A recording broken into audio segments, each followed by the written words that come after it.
You may be seated.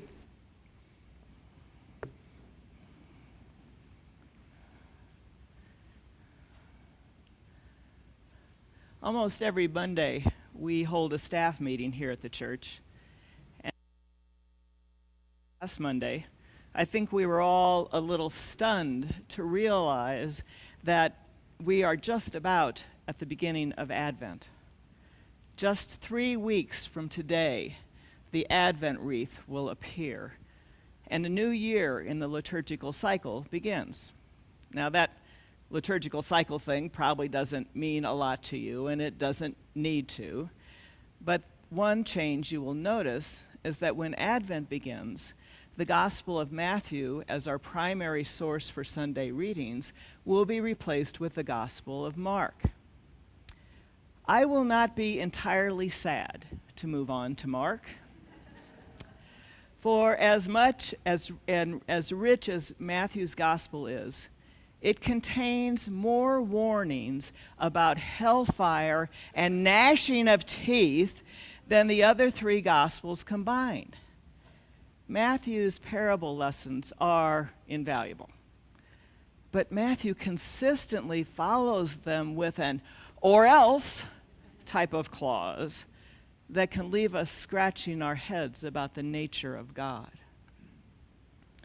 This parable of the foolish and wise bridesmaids is quintessential Matthew.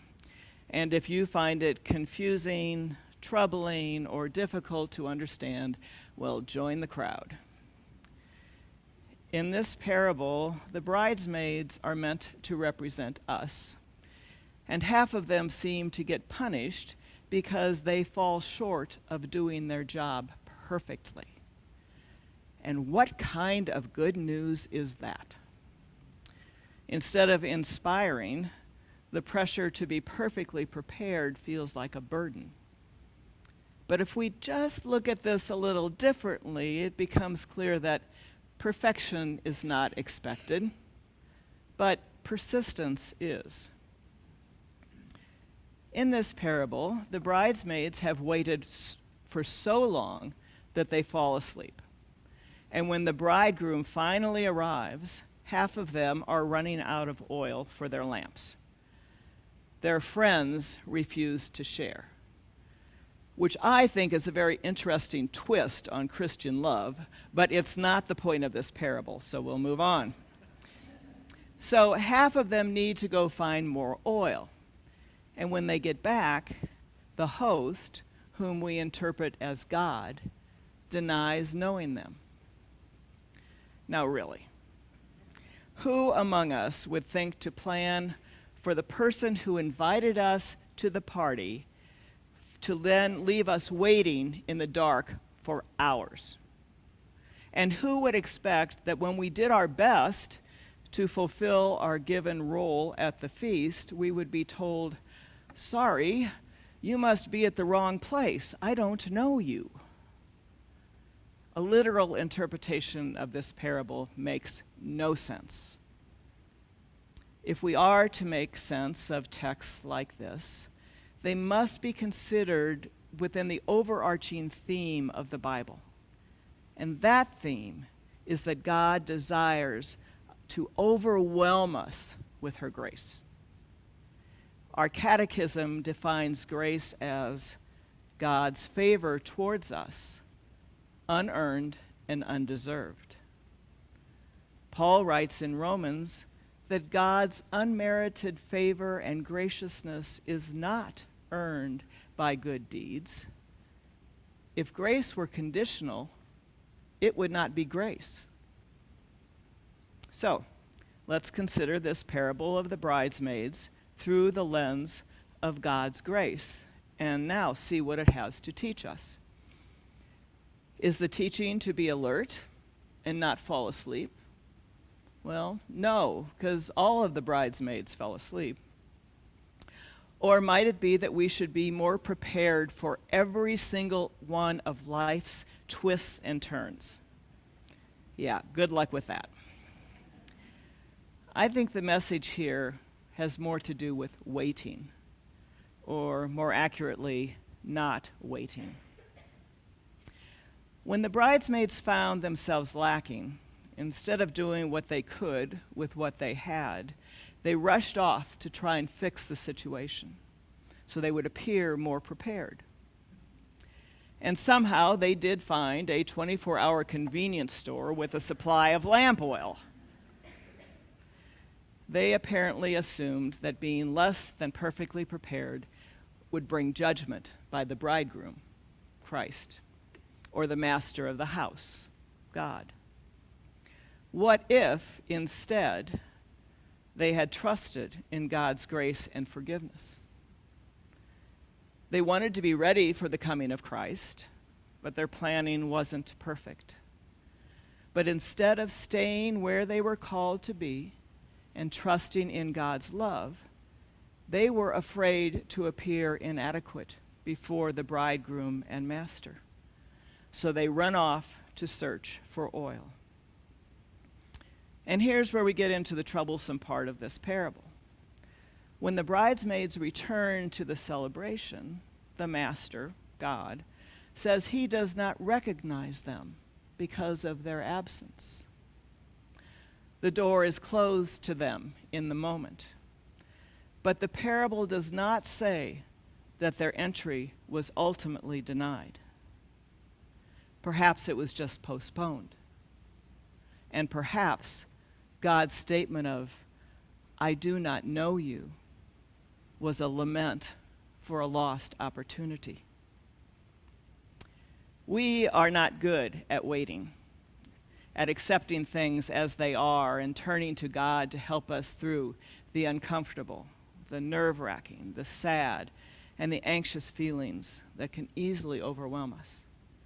We want to fix things so they feel better, but staying the course, accepting what cannot be changed, and looking for God's grace to show up and sustain us is a much better option. God's lament, "I do not know you," is a reminder that God is constantly at work, inviting us into a closer relationship. God's grace is our constant companion, but it is so easy to overlook it.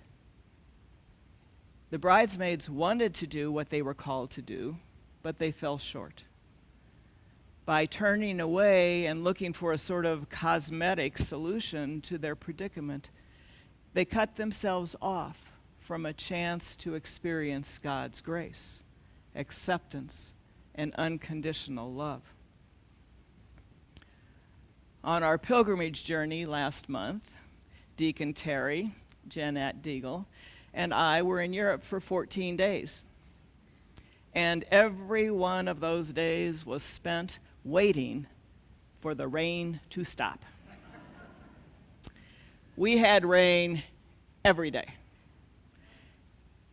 It didn't rain all day, every day, but we got very, very wet.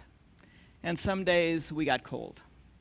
And some days were so bad, there were hardly any other pilgrims on the path who were not from our group. Then, when the sky would clear for a while, there would be pilgrims everywhere. But we were there to walk, and walk we did. In our walking and waiting for the rain to stop so we could be less miserable, we discovered that the rain brought its own blessings. God's grace surrounded us in ways we would not have known had the weather been perfect. These are some of the encounters we would have missed had we not kept the course. There was a man who stopped his car, honked, got out in the rain, and waved to us across a field because we were on the wrong path. And he was able to redirect us. On a bright sunny day, that wouldn't have been a big deal. We would have just lost a few. But if we had kept going in that rain, it was exhausting enough. What a blessing. Terry and I happened on a place that was serving hot soup just when we were thinking we might need to eat snacks once again in the shelter of a bus stop. It was the best soup ever. There was a day early on when I was walking by myself, checking on various members of the group who were walking at different speeds. I wanted to be sure they were successfully coping with the rain, and I was feeling miserable in my wet and tired state. Then I saw Terry and Jeanette ahead of me. Their companionship boasted my spirits and was exactly what I needed to finish that day strong. One day it was raining so hard, and the wind was blowing sheets of water across the road as we walked through a small town. A few local women doing their shopping had huddled under an awning, and they cheered for us as we kept walking along.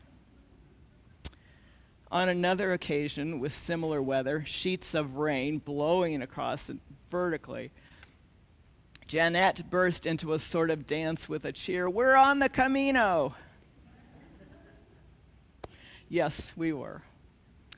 Each day, we waited and walked in hope that the weather would change.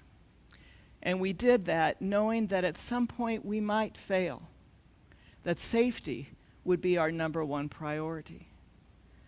But in the vulnerability of perhaps finding ourselves lacking, our little tribe of pilgrims flourished.